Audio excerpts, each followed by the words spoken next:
नमस्कार, मैं हूँ डॉक्टर रोशी सतीजा और आज हम चर्चा करेंगे ओवेरियन सिस्ट के बारे में। ओवेरियन सिस्ट महिलाओं में बहुत कॉमन प्रॉब्लम है। ओवेरियन सिस्ट महिलाओं में हर एज ग्रुप में पाया जाता है, तो या फिर वो टीनेज गर्ल्स हो या फिर 20 से 30 साल की उम्र की महिलाएं या फिर वो महिलाएं जिनको मेनोपॉज हो गया हो, उनमें भी ओवेरियन सिस्ट दिखाई देता है। तो यह जान लेना बहुत आवश्यक है कि यह जो ओवेरियन सिस्ट है वह आखिर होता क्यों है और ओवेरियन सिस्ट कितने टाइप्स के होते हैं। ओवेरियन सिस्ट का बहुत कम ही प्रतिशत है जो जानलेवा या ओवेरियन कैंसर हो सकता है। तो सबसे पहले बात करते हैं बहुत कॉमन सिंपल ओवेरियन सिस्ट के बारे में। यह जो फंक्शनल ओवेरियन सिस्ट है यह बहुत कॉमन है। फंक्शनल ओवेरियन सिस्ट का अर्थ होता है कि महिला को हर महीने एक फॉलिकल बनता है और रप्चर हो जाता है और अगले महीने एक अंडा बनता है और फिर रप्चर हो जाता है। यही जो फॉलिकल बनने और रप्चर होने की जो प्रक्रिया है, अगर इसमें कोई गड़बड़ी हो तो ओवेरियन सिस्ट बन जाते हैं। यानी कि अगर फॉलिकल बना और वह रप्चर नहीं हुआ तो वह फॉलिकुलर सिस्ट बन जाता है, और अगर फॉलिकल रप्चर हो गया और उसमें पानी इकट्ठा हो जाए तो वह लूटियल सिस्ट बन जाता है। तो यह फॉलिकल बनने और रप्चर होने की प्रक्रिया में जो गड़बड़ी है उसकी वजह से यह फंक्शनल सिस्ट या सिंपल ओवेरियन सिस्ट हो सकते हैं।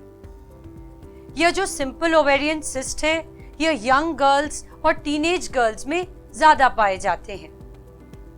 इसका जो साइज है वह लगभग 6 सेंटीमीटर तक का हो सकता है। इसके जो कैंसर के चांसेस हैं वह बहुत ही कम होते हैं। डॉक्टर सिंपल ओवेरियन सिस्ट में महिला को 2 से 3 महीने की हार्मोन की ट्रीटमेंट देते हैं, जिससे यह सिस्ट डिसअपीयर हो जाते हैं। दूसरे तरह के जो ओवेरियन सिस्ट हैं वह ओवेरियन ट्यूमर होते हैं। यह जो ओवेरियन ट्यूमर है यह बेनाइन या नॉन कैंसरस और मैलिग्नेंट ट्यूमर हो सकते हैं। जो सबसे कॉमन बेनाइन ट्यूमर है वह है डर्मोइड सिस्ट। डर्मोइड सिस्ट में ओवरी में महिला के जो एम्ब्रियोलॉजिकल रेमिनेंट्स है उसकी ग्रोथ हो जाती है। डर्मोइड सिस्ट में बालों के गुच्छे, दांत या फैट डिपॉजिट्स पाए जाते हैं। डर्मोइड सिस्ट में जो कैंसर के जो चांसेस हैं वह लगभग 2 से 3% ही होते हैं, पर डर्मोइड ओवेरियन सिस्ट जो है वह ट्विस्ट हो जाता है, जिससे महिला को बहुत पेन होती है और वह अक्यूट कंडीशन ले सकता है, जिससे महिला को इमरजेंसी लैप्रोस्कोपी के द्वारा यह ओवेरियन सिस्ट जो ट्विस्ट हुआ है उसे अनट्विस्ट करना पड़ सकता है और कभी कभी महिला को यह ओवरी भी गंवानी पड़ सकती है।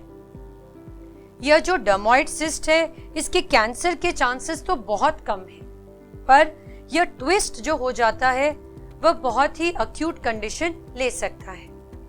तो डर्मोइड सिस्ट अगर डायग्नोज हो तो लैप्रोस्कोपी कराना फायदेमंद साबित होता है। दूसरा जो बेनाइन ट्यूमर है वह है एंडोमेट्रियोटिक सिस्ट। हमारी जो बच्चेदानी या यूट्रस की जो लाइनिंग है उसे हम एंडोमेट्रियम कहते हैं। अगर यह जो एंडोमेट्रियम की जो टिश्यू है यह ओवरी में डिपॉजिट हो जाती है तो महिला को जब महीना या पीरियड में जो ब्लीडिंग होती है वह ओवरी में जो टिश्यू है उसमें भी ब्लीडिंग होती है, और टाइम जाने के अनुसार यह जो ओवरी में ब्लड इकट्ठा होता है वह गाढ़ा या थिक हो जाता है और वह ब्राउन चॉकलेट कलर का हो जाता है। तो यह जो एंडोमेट्रियोटिक सिस्ट है इसे हम चॉकलेट सिस्ट भी कहते हैं। एंडोमेट्रियोटिक सिस्ट में जो कैंसर के चांसेस है वह बहुत ही कम प्रतिशत होता है उसका। और महिला की उम्र, ये जो एंडोमेट्रियोसिस की ग्रेडिंग, और अगर महिला अपनी फर्टिलिटी ट्रीटमेंट चाहती है या फिर उसकी फैमिली कंप्लीट है, इसके अनुसार एंडोमेट्रियोटिक सिस्ट की ट्रीटमेंट प्लान की जाती है। एंडोमेट्रियोटिक सिस्ट की ट्रीटमेंट दवाइयां या लैप्रोस्कोपी द्वारा की जा सकती है। और जो ओवेरियन सिस्ट है जो बहुत ही खतरनाक या जानलेवा साबित होता है वह है ओवेरियन कैंसर या ओवेरियन मैलिग्नेंसी। ओवेरियन मैलिग्नेंसी या कैंसर के जो चांसेस हैं वह है कि अगर हम 100 ओवेरियन सिस्ट के केसेस देखते हैं तो लगभग 1 या 2 केसेस में ही ओवेरियन कैंसर के चांसेस हो सकते हैं। तो जो ओवेरियन सिस्ट है जो बहुत खतरनाक या जानलेवा साबित होता है वह है ओवेरियन कैंसर या ओवेरियन मैलिग्नेंसी। ओवेरियन मैलिग्नेंसी के जो चांसेस हैं वो है अगर हम 100 ओवेरियन सिस्ट के केसेस देखते हैं तो लगभग 1 या 2 केसेस में ही ओवेरियन कैंसर के चांसेस हो सकते हैं। ओवेरियन कैंसर में महिला को बहुत नॉन स्पेसिफिक सिम्टम्स हो सकते हैं। उसे महिला को पेट में कुछ गड़बड़ी या फिर खाना खाने के पश्चात पेट भरा भरा लगना, ऐसे नॉन स्पेसिफिक सिम्टम्स होते हैं। ओवेरियन कैंसर जब हम महिला का अल्ट्रासाउंड करते हैं उसमें ओवेरियन मास दिखता है जिससे यह डायग्नोसिस की जा सकती है। इसके साथ साथ डॉक्टर महिला के कुछ ब्लड टेस्ट करते हैं जैसे कि CA-125। अगर इसका लेवल ज्यादा आता है तो ओवेरियन कैंसर की डायग्नोसिस की जा सकती है। अगर ओवेरियन कैंसर का टाइमली डायग्नोसिस हो जाए और अगर उसकी टाइमली ट्रीटमेंट की जाए तो इसका क्योर संभव है।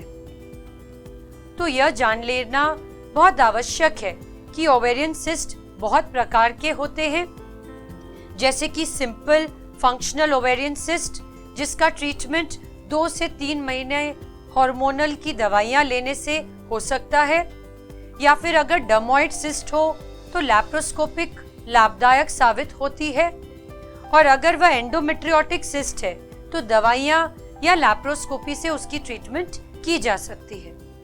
और अगर वह ओवेरियन कैंसर या मैलिग्नेंसी है तो उसका अगर टाइमली डायग्नोसिस और ट्रीटमेंट किया जाए तो उसका भी क्योर संभव है।